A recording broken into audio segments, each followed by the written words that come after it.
Hi friends, welcome to நைஸ்டேக்கிச்சன். இன்றைக்கி என்ன பார்க்க போகிறேன்னு பார்த்தீங்கன்னா, ஸ்கூல் விட்டு பசியோடு வர்ற குழந்தைங்களுக்கு இதே மாதிரி சூப்பரான ஒரு ஸ்நாக்ஸ் செஞ்சு கொடுங்க. கண்டிப்பாக விரும்பி சாப்பிடுவாங்க. என்ன ஸ்நாக்ஸ்ன்னு பார்க்குறீங்களா? வாங்க வீடியோக்குள்ளே போய் பார்க்கலாம். ஃபஸ்ட்டு 1 கப் சோயா எடுத்து நல்லா கொதிக்கிற தண்ணியில் ஊற வச்சு இதே மாதிரி தனியாக எடுத்து வச்சுக்கோங்க. தண்ணி இல்லாமல் நல்லா பிழிஞ்சு மிக்ஸி ஜாரில் போட்டு இதே மாதிரி நம்ம அரைச்சி வச்சுக்கணும். அடுத்து பார்த்துக்கிட்டிங்கன்னா, பீன்ஸு, கேரட்டு, வெங்காயம், இஞ்சி பூண்டு பேஸ்ட்டு, வேக வச்ச 2 உருளைக்கிழங்கு, கொஞ்சம் கொத்தமல்லி இலை எடுத்துக்கலாம். நெக்ஸ்ட்டு பேன் நல்லா சூடானதுக்கப்புறம் கரெக்டாக 5 டீஸ்பூன் ஆயில் போட்டுக்கலாம். எண்ணெய் நல்லா சூடாயிடுச்சு. ஒரு வெங்காயம் பொடியாக கட் பண்ணதை அதையும் போட்டுக்கலாம். வெங்காயத்தை நல்லா ப்ரௌனாக வதக்கிடலாம். வெங்காயம் கொஞ்சம் நல்லா வதங்கினதுக்கப்புறம் இஞ்சி பூண்டு பேஸ்ட் நம்ம போட்டுக்கலாம். அடுத்தது உப்பு போட்டுக்கலாம். நல்லா இதையும் வதக்கிக்கணும். அடுத்து பீன்ஸு, கேரட்டு 2ஐயும் போட்டுக்கலாம். காய் எல்லாத்தையுமே நல்ல எண்ணெயிலே வதக்கிடணும். 1/4 டீஸ்பூன் மஞ்சள் தூள் போட்டுக்கலாம். கரம் மசாலா தூள் 1 டீஸ்பூன் போட்டுக்கலாம். 2 டீஸ்பூன் சில்லி பவுடர் போட்டுக்கலாம். 1 டீஸ்பூன் மல்லி பவுடர் போட்டுக்கலாம். எல்லாத்தையும் நல்லா வதக்கிடணும். அடுத்து அரைச்சி வச்ச சோயாவெல்லாம் நம்ம போட்டுடலாம். அடுத்து கட் பண்ணி வச்ச கொத்தமல்லி இலையும் போட்டுடலாம். அடுப்பு கம்மியாகவே இருக்கட்டும், நல்லா மிக்ஸ் பண்ணி விடணும்.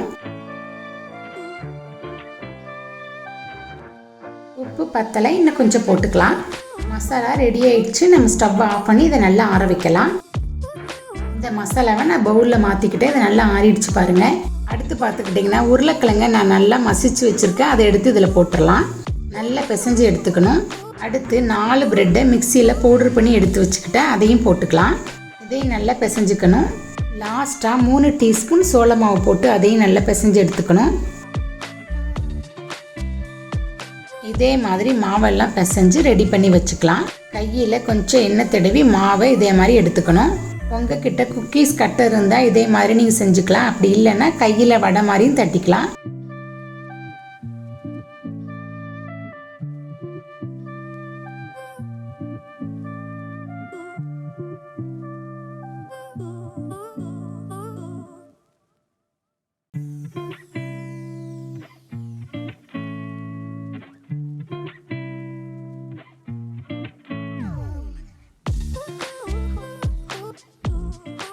மாவை எல்லாத்தையுமே இதே மாதிரி பிளேட்டில் ரெடி பண்ணி வச்சுக்கணும். அதுக்கப்புறம் பார்த்தீங்கன்னா, ஒரு பவுலில் முட்டையை உடச்சி ஊற்றி கொஞ்சம் மிளகு போட்டு நல்லா பீட் பண்ணி எடுத்துக்கலாம்.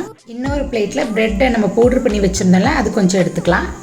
ரெடி பண்ணி வச்ச கட்லெட்டை முட்டையில் இதே மாதிரி ஒரு முக்கிட்டுங்க. ப்ரெட் துகளையும் ஃபுல்லாக நம்ம இதே மாதிரி ஸ்ப்ரெட் பண்ணி விட்டுட்டு பொரிக்க எடுத்து வச்சிடலாம்.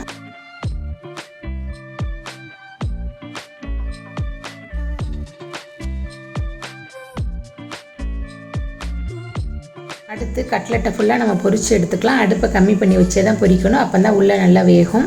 இந்த வெஜிடபிள் கட்லெட் ரொம்ப டேஸ்ட்டாக இருக்குங்க. கண்டிப்பாக நீங்கள் செஞ்சு கொடுங்க. உங்கள் குழந்தைங்க விரும்பி சாப்பிடுவாங்க. கடைகளில் ஒரு கட்லெட் 25 ரூபான்னு விற்கிறாங்க. ஆனால் அவங்க இவ்வளோ டேஸ்ட்டாலாம் பண்ண மாட்டாங்க. நம்ம அதோட சூப்பராக டேஸ்ட்டாக செஞ்சிட்டோம்.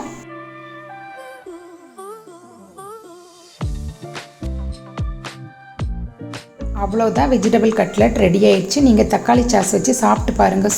சூப்பராக இருக்கும். இந்த வீடியோ பிடிச்சிருந்தா லைக் பண்ணுங்கள், ஷேர் பண்ணுங்கள், மறக்காமல் சப்ஸ்கிரைப் பண்ணிடுங்க. தேங்க்ஸ் ஃபார் வாட்சிங்.